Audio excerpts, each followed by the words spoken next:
Hello and welcome guys to this 11,000 pesos gaming PC build. Alam naman natin na hindi lahat ng ating kapwa Filipino gamers ay may kakayahang bumili ng gaming PC na kayang i-max ang GTA 5 or Battlefield 4 in 1080p. Minsan ay nagre-rent lang ng PC sa computer shop at dun ay happy na sila. Pero kung gusto mong mag-build ng sariling PC na hindi masyadong magastos, itong build na to para sa'yo. Take note na itong build na to ay hindi para i-max ang mga latest games in 1080p.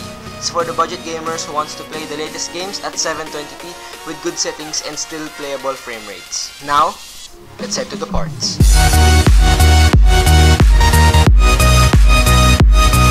With the case, I went for a generic case kasi sa build na budgeted, no need for those fancy windowed cases dahil ang kailangan natin functionality and simplicity.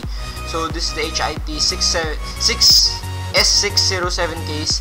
It comes with a 600 watt power supply, also generic, and okay lang to dahil low powered system naman and hindi masyado masistrain yung power supply masyado. Pero kung gusto mo mag-ingat, go with a true rated power supply na branded. For the processor, I went with an APU. An APU is basically a processor and a GPU combined into one chip.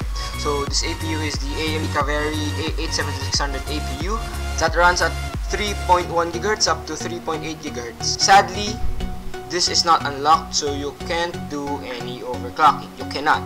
But for the price of 4,000 pesos, it's definitely good. It's also a quad-core chip, and most games benefit from more cores. In result, gives more performance. Watch out for the benchmarks in the last part of the video. It will surprise you. For the motherboard, I went with the MSI A68HM E33 FM2 Plus motherboard. It supports our processor and it has all the features you can think of in a very budget motherboard. It also supports up to 2133 MHz RAM, so it's a very nice motherboard for the price. For the RAM, I went with the Kingston HyperX Fury 4GB RAM stick running at 1866 MHz. If you're wondering why I got the 1866 MHz instead of the 2133, it's because the only difference in performance is 2 frames a second.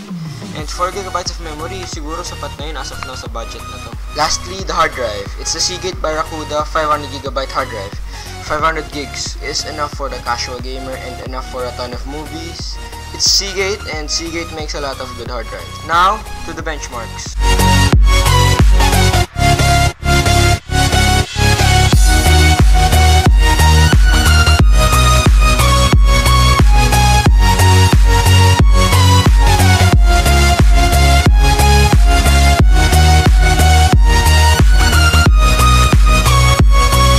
Again, thank you guys for watching.